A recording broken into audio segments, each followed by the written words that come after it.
C'est un fait, vous êtes de plus en plus nombreux à partir en Ukraine vous battre non contre les Russes, mais contre les Tchétchènes de Ramzan Kadyrov, qui, au nom d'Allah Akbar, naturellement, envoie ces Tchétchènes piller et violer l'Ukraine au maximum. Alors, bon, Ramzan Kadyrov, quel est l'intérêt pour lui d'envoyer ses troupes en Ukraine? La Tchétchénie, c'est quand même très loin, c'est dans le Caucase. Son objectif est d'être le successeur de Vladimir Vladimirovitch Poutine, qui a plus de 70 ans. Kadyrov a quelque chose comme 25 ans de moins. Son grand rêve, c'est d'être donc le successeur et de prendre le pouvoir à Moscou. Bon, c'est un grand classique de l'histoire des colonisés qui deviennent un jour colonisateurs. Je rappelle qu'en 1917, la plupart des bolcheviks, donc Lénine était russe, mais la plupart de son entourage étaient soit des Géorgiens, soit des Arméniens, soit des Juifs comme Trotsky, et des Géorgiens comme naturellement Staline, qui prend le pouvoir dès 1924. Donc c'est un grand classique dans l'histoire de l'humanité. Rappelons que par exemple le royaume couchite, les couchites avaient été colonisés au XVIe siècle avant Jésus-Christ par les Égyptiens. Ce sont des Nubiens, ce sont des Africains négroïdes qui ont pris le pouvoir au 7e siècle en Égypte. Les anciens colonisés deviennent les colonisateurs, c'est un grand classique. Le maire de Londres actuel est un Mahométan. Voilà, donc c'est un très grand classique de l'histoire de l'humanité. Aujourd'hui, nous avons les remplacistes, les fameux wokistes qui veulent prendre le pouvoir en France, anciens colonisés qui deviennent les colonisateurs. Donc Kadyrov veut prendre le pouvoir à Moscou, veut succéder à Vladimir Poutine si la guerre devait durer. Alors la guerre, elle peut s'arrêter effectivement dans 15 jours. Poutine peut très bien déclaré d'ici la fin du mois de mars au début du mois d'avril, ça serait un bon 1er avril, en disant voilà, j'ai obtenu satisfaction, l'Ukraine n'entrera pas dans l'OTAN, mais ça on le savait déjà, les groupes soi-disant néo-nazis ont été détruits ou ont été dissous d'une manière ou d'une autre, la communauté internationale reconnaît ma souveraineté sur la Crimée et sur le Donbass, et puis il peut dire aussi, voilà, les organisations internationales ont levé toutes les sanctions contre la Russie, donc je retire mes troupes d'ici une quinzaine de jours. C'est possible. La question qui se pose aujourd'hui, c'est est-ce que la guerre va se poursuivre ou non? Et si la guerre doit se poursuivre, quelles vont être les conséquences pour nous autres Européens, mais aussi Européens, Américains, Occidentaux, de manière générale? C'est le sujet de la vidéo. C'est parti.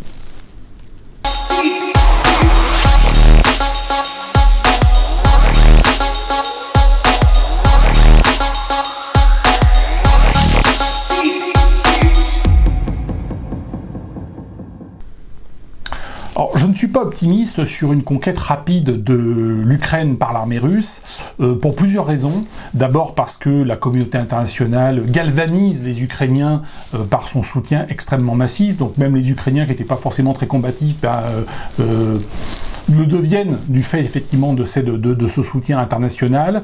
Les Russes ont aussi pratiqué un certain nombre de destructions et d'exactions sur les bâtiments et les populations ukrainiennes, donc cela participe effectivement là aussi à cette galvanisation des troupes. Les Russes n'ont pas non plus montré une très grande efficacité opérationnelle dans leur bombardement, que ce soit par missile, que ce soit au niveau de l'aviation.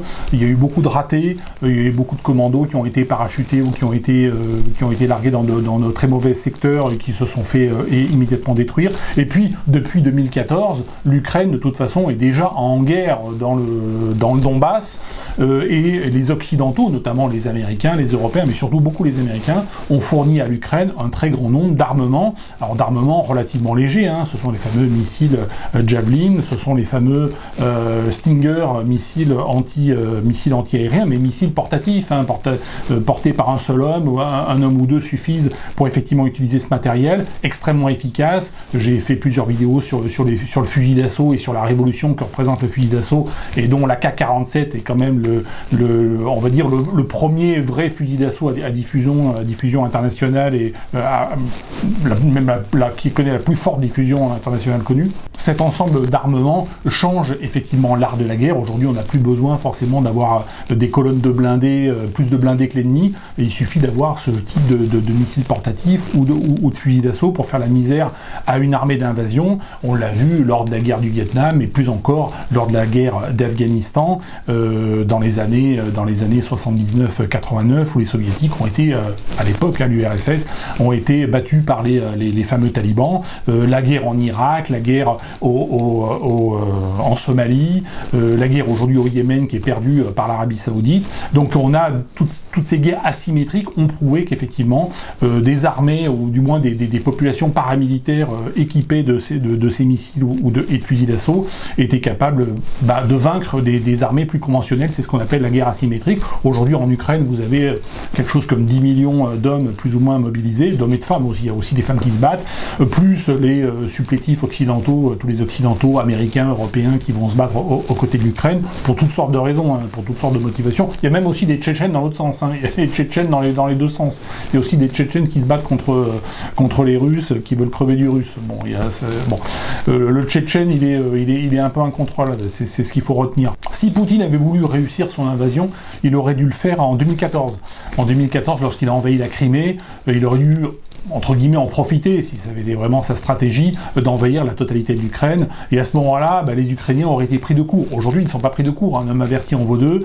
Les Ukrainiens sont prévenus et super équipés. Et ils vont être de plus en plus équipés parce que les Américains, ils sont très mauvais dans beaucoup de domaines, mais ils sont très bons dans un domaine, c'est la logistique. Ils ont gagné la Seconde Guerre mondiale par la logistique.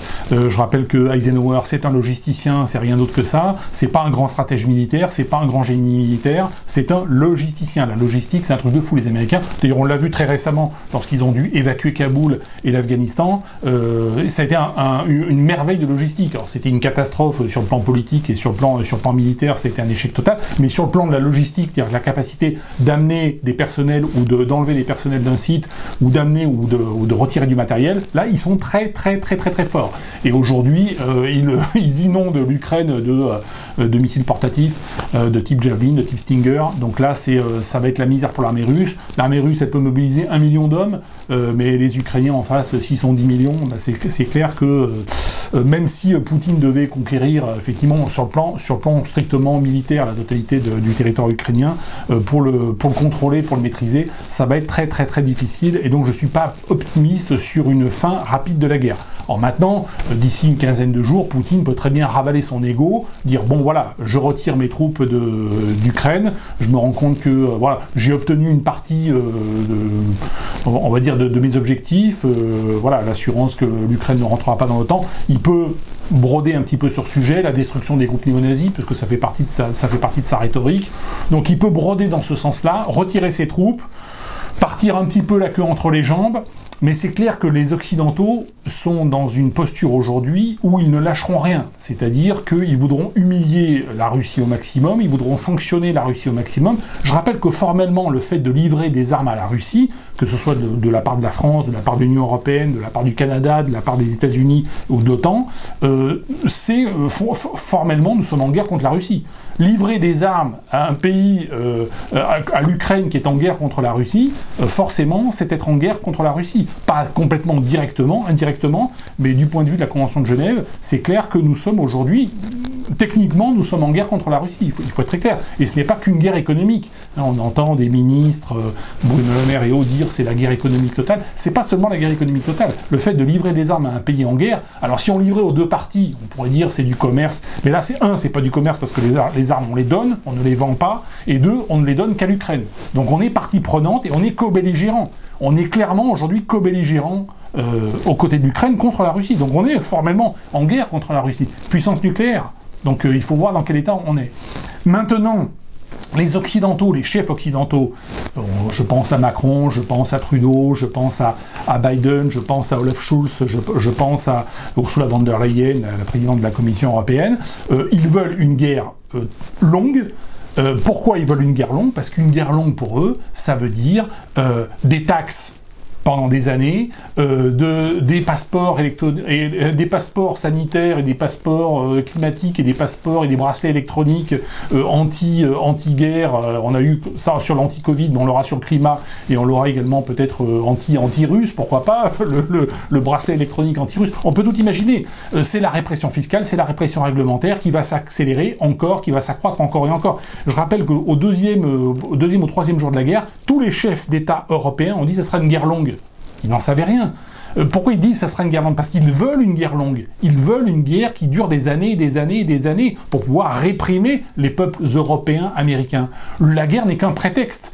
Comme le dit Hitler dans Mein Kampf, donc je vous renvoie voilà, aux bonnes lectures si vous ne me croyez pas sur parole, l'État est fait pour faire la guerre. Et la doctrine de tous les gens qui nous dirigent, c'est totalement cet Hitler. Et ils sont parfaitement d'accord avec Hitler sur cet aspect-là, sur cet aspect strictement technique, sur la forme. L'État est fait pour faire la guerre. Donc la guerre contre le Covid, la guerre contre l'État islamique, la guerre contre la drogue, la guerre contre n'importe quoi, la guerre contre le climat, ou contre le réchauffement ou le changement climatique. Et puis aujourd'hui, la guerre en Ukraine, c'est parfait pour eux. La guerre en Ukraine, elle a tous les avantages et aucun inconvénient d'une guerre classique. Elle a les avantages, c'est qu'elle mobilise l'opinion publique, elle permet de justifier l'inflation des taxes, l'inflation des prix, l'inflation réglementaire, sans avoir les destructions. Donc finalement, il y a tous les avantages sans aucun inconvénient. Donc les dirigeants des pays occidentaux sont clairement, très clairement, motivés pour que cette guerre dure encore et encore et encore. Et si ça peut durer 10 ans, c'est parfait pour eux, c'est génial pour eux. Je vous dis, au deuxième, troisième jour de la guerre, tout le monde disait que ça serait une guerre longue. Ils n'en savaient rien. Donc ils veulent une guerre longue. C'est tout à fait clair dans ce sens-là. Donc nous devons effectivement, en tant que résistants, eh bien, ne pas tomber dans ce piège et dénoncer effectivement leur manœuvre, qui est une manœuvre d'asservissement, encore une fois, de mise en esclavage, peuple de France, peuple d'esclaves, peuples européens, peuple d'esclaves, plus que jamais. Il faut en être conscient, il faut avoir les outils aussi pour s'en libérer. Sur la monnaie, passer au bitcoin, acheter de l'armement, là aussi, fusil d'assaut le plus possible, et de l'armement pour pouvoir se défendre contre nos propres États, qui sont nos ennemis. Plus que jamais, l'État est notre ennemi. Je vous renvoie, là aussi, je vous renvoie à Demain l'âge d'or, voilà, dont le prix a baissé sur Amazon, donc profitez-en. On est à quelque chose à moins 50%, donc allez-y.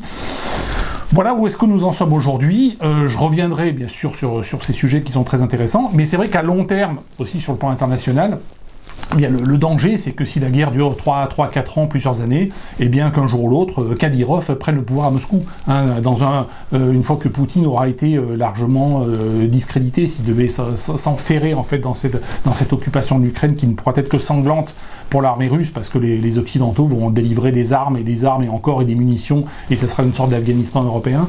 Donc si Poutine s'enferre dans cette guerre et s'il ne se retire pas rapidement, eh bien malheureusement, moi j'ai peur qu'un type comme Kadyrov effectivement prenne le pouvoir. C'est son but de Kadyrov, c'est le but, c'est pratiquement avoué, il l'a pas dit, mais enfin c'est une logique politique très forte, c'est de prendre le pouvoir à Moscou et c'est de devenir le maître absolu de Moscou. Vous imaginez Kadyrov, fanatique islamiste, prendre le pouvoir à Moscou avec 6000 têtes nucléaires.